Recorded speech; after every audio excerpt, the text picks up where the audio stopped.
Mes chers amis résistants, bonjour. En ce vendredi 28 février, je souhaiterais commenter avec vous l'actualité de la semaine et, comme toujours, en dégager la substantifique moelle. Je souhaiterais partir, et vous allez voir qu'il y a un lien commun entre tout cela, parler de l'affaire Elisa Previnski, cette jeune femme qui a été tuée, je le rappelle pour ceux qui l'ignoraient, dans le département de l'Oise il y a à peu près 3 mois, par morsure de chien, l'affaire Fillon, oui, il y a un rapport, vous allez voir, et l'affaire des lanceurs d'alerte en général, l'abattoir de Périgueux-Boulazac et Julian Assange. Oui, il y a entre toutes ces affaires quelque chose qui est commun et vous allez le comprendre.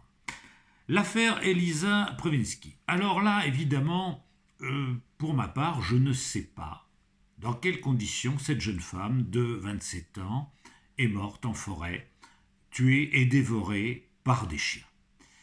Et la presse, moi je me fie à la presse puisque je n'ai pas d'informations confidentielles qui émanent du parquet, je pense de Compiègne, qui doit s'occuper de cela. Je n'ai pas d'informations, mais la presse relate que des analyses ADN n'ont pas été effectuées parce que le coût en serait trop élevé. 100 000 euros, nous dit-on. Alors, première observation, je pense qu'effectivement, à la suite de cet homicide, des prélèvements ont été effectués sur 67 chiens d'une meute de chasse à courre. Je voudrais suggérer très amicalement au ministère public et éventuellement au juge d'instruction en charge de cette affaire qu'il serait sans doute très probablement inutile de procéder à l'analyse génétique des 67 chiens répertoriés. Les chiens impliqués ne seront pas parmi ceux-là. Il ne faut pas prendre des gens pour des billes. C'est évident que ce ne sont pas les chiens qui auront été contrôlés. En revanche, ce qui serait très simple, très aisé, comme je l'avais indiqué lors d'une précédente intervention, c'est d'analyser sur la victime les traces génétiques des chiens impliqués, savoir s'il y en a plusieurs ou un, savoir le type, la race des chiens impliqués, ce qui évidemment révélerait avec éclat, et sans qu'il y ait lieu de faire 70 ou 80 analyses, s'il s'agit de chiens de chasse ou de chiens d'un autre type Tervuren, Malinois, Rottweiler ou je ne sais quoi. Les traces sont quand même très différentes et il me semble qu'une simple analyse sur la victime permettrait de déterminer la nature des chiens impliqués, donc l'origine de ce drame. Mais alors là, je me pose la question, pourquoi ne le fait-on pas? Pourquoi 3 mois après, n'a-t-on pas la réponse? Moi, je ne l'ai pas, je ne vais pas la donner. Je ne vais pas dire la vénerie est une infamie, c'est un crime, c'est une saloperie, et je le pense. Donc ils sont coupables. Non. L'honnêteté intellectuelle, voyez-vous, c'est une vertu dont il ne faut jamais se départir. Et je dis, moi, je ne sais pas. Je ne sais pas, mais je souhaiterais savoir. La vérité, les faits, sont toujours à rechercher par-delà les opinions, par-delà les lâchetés, par-delà les compromissions, par-delà tout ce qui se trame. Et la lâcheté, la compromission, le secret, sont malheureusement des pratiques que l'on retrouve un peu trop souvent.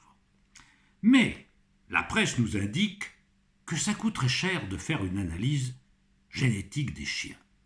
Et là, j'en arrive à l'idéologie de certains hommes politiques, dont le sieur François Fillon, qui comparaît devant le tribunal correctionnel ces jours-ci parce qu'il a avantagé son épouse.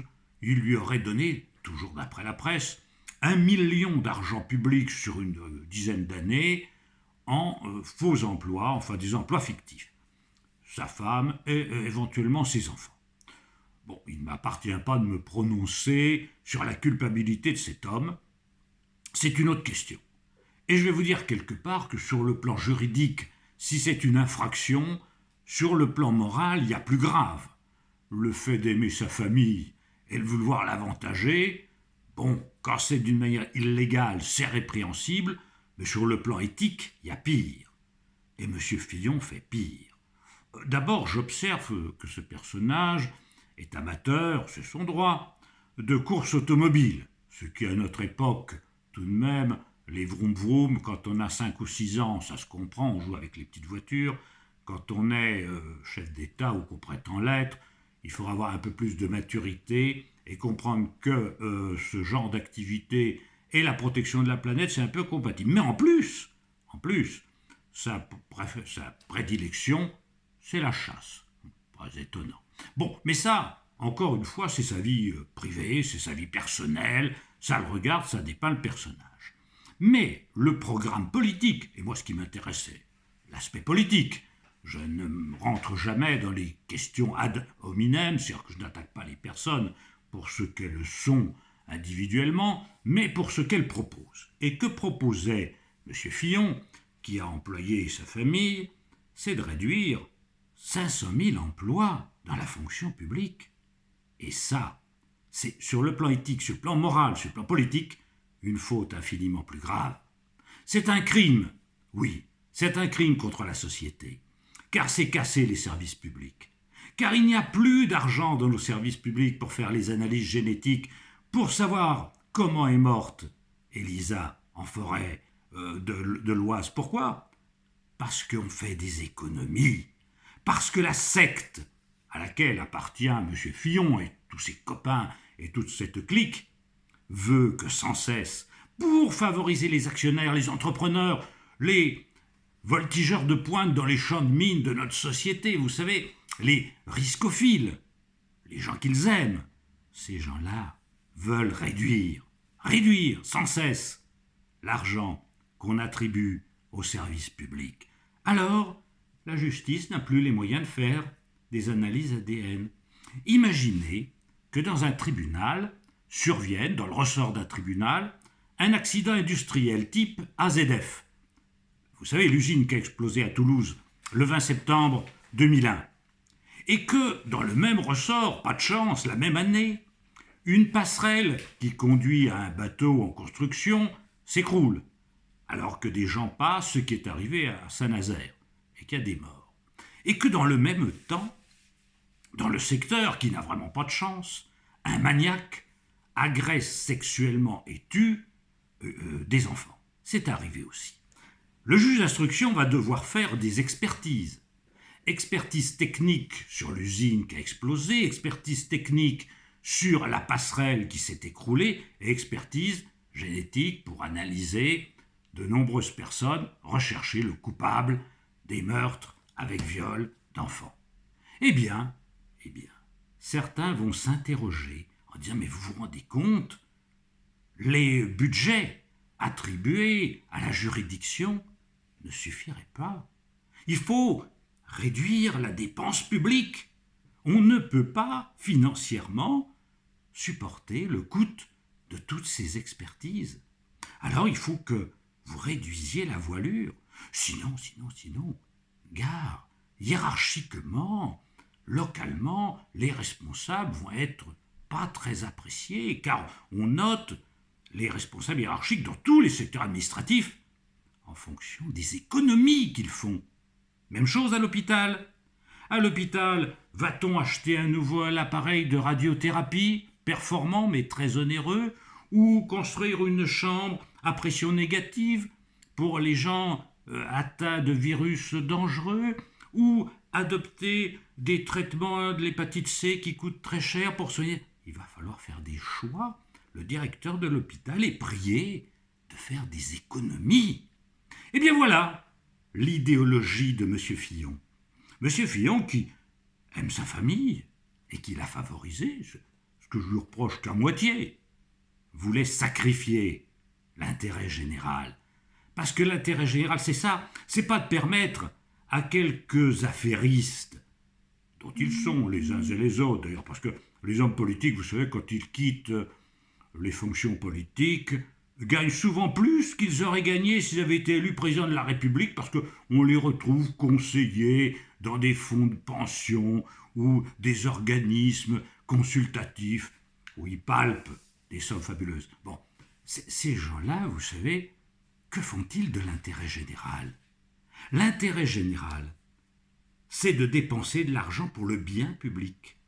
Et c'est de permettre à des centaines de milliers de citoyens de rendre service aux autres citoyens en créant massivement des postes d'infirmières, de médecins hospitaliers, de magistrats, de policiers, de protecteurs de la nature, oui, d'agents publics chargés de la protection des eaux, des forêts, de la faune. Il faut de l'argent pour ça. On crée des emplois, de vrais emplois avec des garanties. Ouais, ce qu'ils ne veulent pas, ces gens-là. Car ces gens-là, voyez-vous, sont foncièrement méchants. La société est trop généreuse. Les salariés sont des paresseux, ils foutent rien. Il faut les faire travailler. Les assistés sont des oisifs. Hein. On ne se pose pas la question de savoir si, socialement, psychologiquement, psychiatriquement, sur le plan physique, ceux qui sont des assistés pourraient ou ne pourraient pas travailler. Ils ne se posent pas la question. Non, ce sont des oisifs, des paresseux. Il suffit de leur donner des coups de pied aux fesses et tout irait mieux. Eh bien, voyez-vous, mes amis, il y a quand même 20% des électeurs qui ont voté pour M. Fillon et ses idées. Alors, c'est pas l'homme qui est en cause, parce que les autres ont les mêmes idées que lui. Hein. Il n'y a pas que lui qui prône ce qu'on appelle le libéralisme économique, que l'on retrouve derrière l'affaire d'Elisa, pour laquelle il n'y a pas 100 000 € à dépenser pour faire des analyses génétiques, parce que la justice doit faire des économies.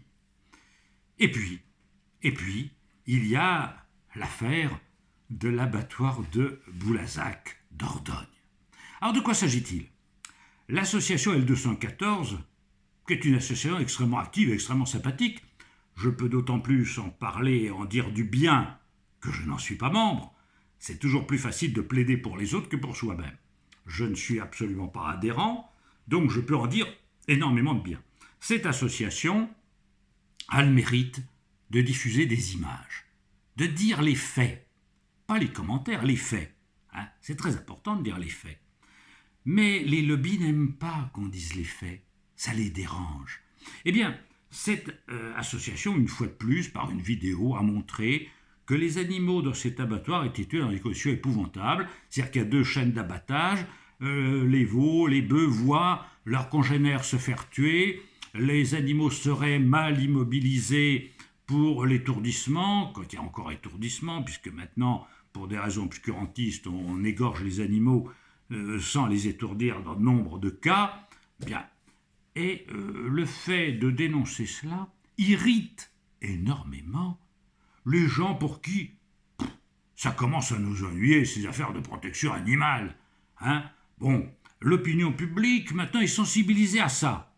Voilà qui désole sans doute beaucoup monsieur le ministre de l'Agriculture, qui, entre parenthèses, au mois d'août dernier, fréquentait les arènes sanglantes et criminelles, je crois de Bayonne, où se déroulent des séances de torture en public d'herbivores, de taureaux.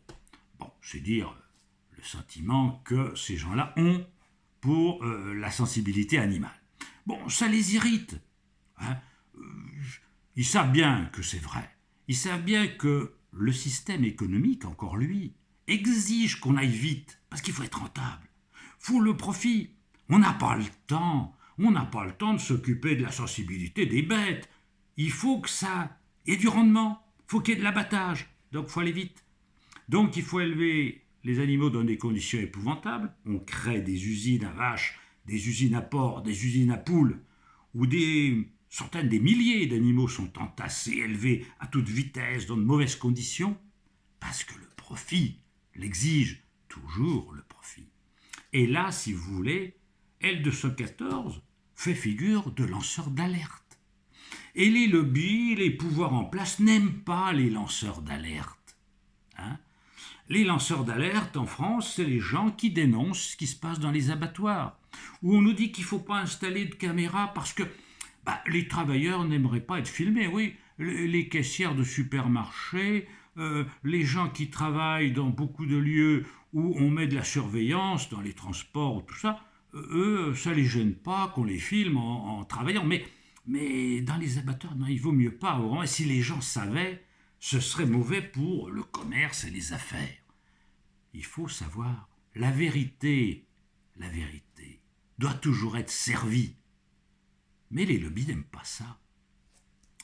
Il y a en Angleterre actuellement un homme qui est en prison, dans un centre de détention pour grands criminels. Il s'appelle Julian Assange. Sa faute, ce serait d'avoir divulgué, là aussi des faits, imputés à l'armée américaine, notamment en Irak. Moi, je crois que quand on est patriote, qu'on aime son pays, on veut que son pays soit exemplaire. Personnellement, j'aime la France. J'aime la France et je souhaite que la France apporte au monde des choses positives. Que la France soit grande, généreuse, noble.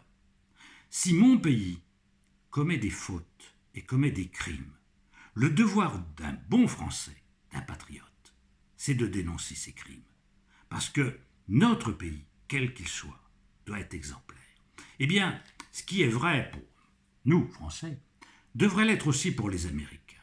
S'il est advenu que l'armée américaine a commis quelques fautes ou quelques crimes, le devoir d'un bon Américain, c'est de l'assumer et de dire « ma patrie, c'est la déclaration de Philadelphie, c'est la déclaration des droits de l'homme, c'est le culte de la liberté. » Voilà ce qui fait la grandeur de l'Amérique.